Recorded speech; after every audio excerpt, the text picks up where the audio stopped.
So, Catherine, you mentioned business email compromise, which really seems like a big risk in the landscape here of cyber security, et cetera. How does a small business protect itself from that specific risk? I am glad you asked that because this is something that I see on a daily basis. Unfortunately, I'm constantly seeing our small business customers falling victim to this. And as a bank, we can do everything in our power to help our customers. We've got fraud analytics models, we've got callbacks in place. And so the biggest thing I would say is for my small business customers to actually do a callback themselves, meaning your vendor sends you an email with updated payment instructions. Pick up the phone, call the number you have on file, and verify that that change was made. And the number on file is the key here because you don't want to use the number in the bottom of the email because the fraudster will update that to their phone number. And of course, they're going to say, yes, this change is correct. But it's getting even more difficult to catch these kind of schemes because with ChatGPT and artificial intelligence, it makes it easier for the fraudsters to make these emails look and sound like the people that you normally do business with.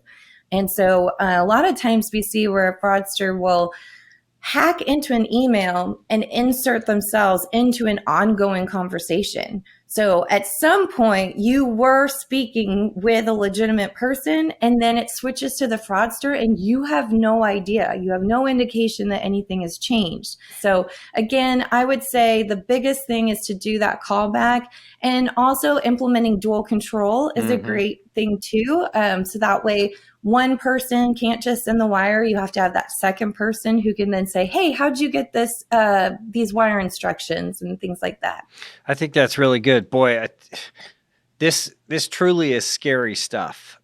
We have, for many of us who worked in the pre-email generation, and now have, we're well evolved into the email generation. Now we're being told, oh, by the way, you can't trust email, and you really can't trust email.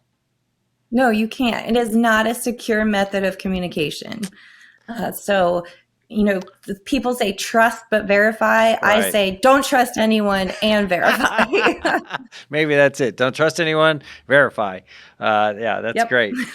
So, Catherine, why are they going after these business owners and, in many cases, smaller business owners?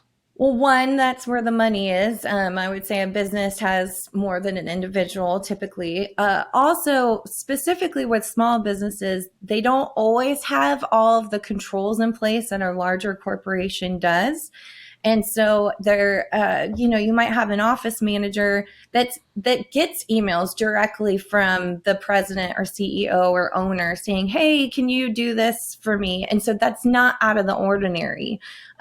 For here at the bank, if the CEO were to email me and ask me to send a wire, that would be very weird because one, he doesn't email me, and two, I don't send wires. So there's that part of it too. And a lot of times people are just not aware and they're very trusting. And I love that people are trusting, but unfortunately in this day and age, you have to be on alert when it comes to money movement and some of these things.